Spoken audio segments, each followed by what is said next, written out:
नमस्कार. आपण आलो आहोत सौरभच्या लग्नामध्ये.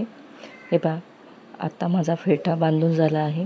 आता नंदाचा फेटा बांधत आहे. हे बघा, खूप छान पद्धतीने फेटा बांधला जात आहे आणि त्याला वरतून लेस पण लावण्यात येत आहे. खूप छान दिसतो आहे हा फेटा. हे बघा, मस्त रीतीने हा फेटा बांधण्यात आला आहे. ही पण एक कला आहे. खूप छान फेटा बांधून आम्हाला डान्स करायचा होता, पण जेवणाला उशीर झाल्यामुळे आम्हाला काही डान्स करता आला नाही. बघूया कसं जमतंय ते. हे बघा, छान पद्धतीने या मुलाने आपली लेस लावली फेट्याला. लहान मुलगा पण काम करतोय, आपल्या पप्पाला मदत करतोय. छान आहे. दोघींचा फेटा बांधून झाला आहे. करण्यापेक्षा मैत्रिणींना करत असेल. सौरभ सुद्धा घरात जे काही गोष्टी शेअर करणार नाही, पण त्या श्रीकांतला, निखिलला, अजून ऋषिकेशला सगळ्यांना शेअर करत असेल. तसं आजपासून मी सगळं तुला शेअर करेन. माझ्या सगळ्या मित्रांना माझं काम झालंय, त्याच्यामुळे आज मी जय श्रीराम म्हणणार. त्यांना सांगणार आता घराची पायरी चढू नका. निखिलला सांग, कुठे गेला निखिल, तेव्हा ते ढोल वाजवण्यात चालू होतं. सांगायचं तात्पर्य, सुख दुःख योग, घरातल्या बाहेरच्या ज्या काही अडचणी आहेत तुम्ही एकमेकांना शेअर. ढोल वाजवू नका, नाही तर आपली ऑर्डर इथेच कॅन्सल होईल.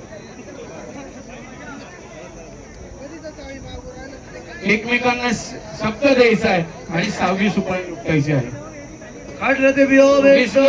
आमच्या मामी या जगात नाही आहेत, परंतु शुभ आशीर्वाद द्यायला खूप साऱ्या त्याच्या आत्या, माम्या, मावश्या, ताई, अजून आजी सगळ्या जमलेल्या आहेत. खूप छान पद्धतीने चाललं आहे.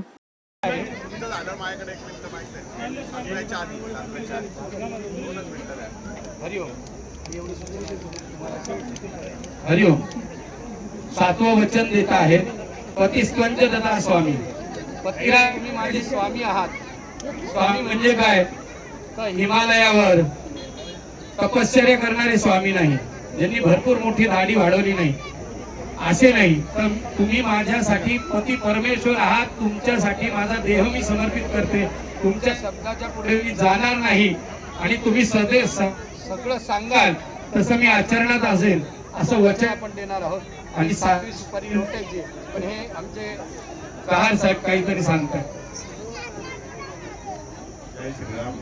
या लग्न मान्यवर उपस्थित राहिले, त्यापैकी नाशिकला आरोग्य सेवा देणारे आणि ज्येष्ठ असे आदरणीय श्री चेतन पाटील सर येथे आवर्जून नवरदेवला शुभाशीर्वाद देण्यासाठी उपस्थित राहिले. दोन्ही परिवाराच्या वतीनं मी त्यांचं आभार मानतो की ते इथे उपस्थित राहिले म्हणून, आणि त्यांचे स्वागत देखील करतो. जय श्रीराम.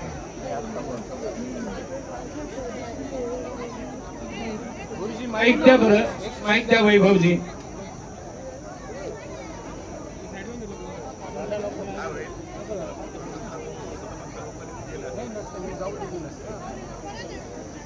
हरिओम.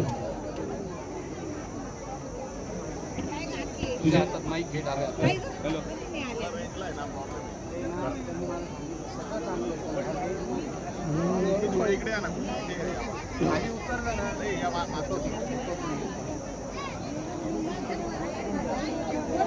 तुझ्या जवळ ना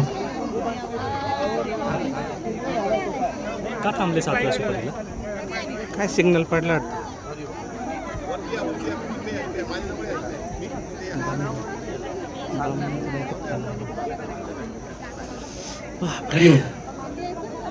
सोनाली, आपण सौरभच्या बायकोला म्हणजेच आमच्या वहिनीला आता 8वं वचन घेण्यासाठी ब्राह्मण सांगत आहे आणि त्यामुळे आता हे 8वं वचन घेऊन 8वी सुपारी पुढे सरकून त्यांनी आपले 8 मंगलाष्टके सगळं पूर्ण केलेलं आहे. रीतीने आमच्या सौरभ दादाचं लग्न थाटामाटात पार पाडलेलं आहे. तुम्ही बघू शकता किती छान पद्धतीने लग्न पार पाडलं आहे. खेडेगावात पण पारंपरिक रीतीने मंडप बांधून खूप छान पद्धतीने लग्न येथे लावण्यात आलेले आहे आणि सगळ्यांच्या शुभ आशीर्वादाने खूप छान पद्धतीने सगळ्यांनी सपोर्टसुद्धा केला, सहकार्य केले. खूप छान वाटते. अशा रीतीने छान रीतीने संपन्न झालेला आहे विवाह. तुम्ही माझा व्हिडिओ पूर्ण बघितल्याबद्दल धन्यवाद. असेच सहकार्य करत जा. नेक्स्ट व्लॉगमध्ये आपण पुन्हा भेटू.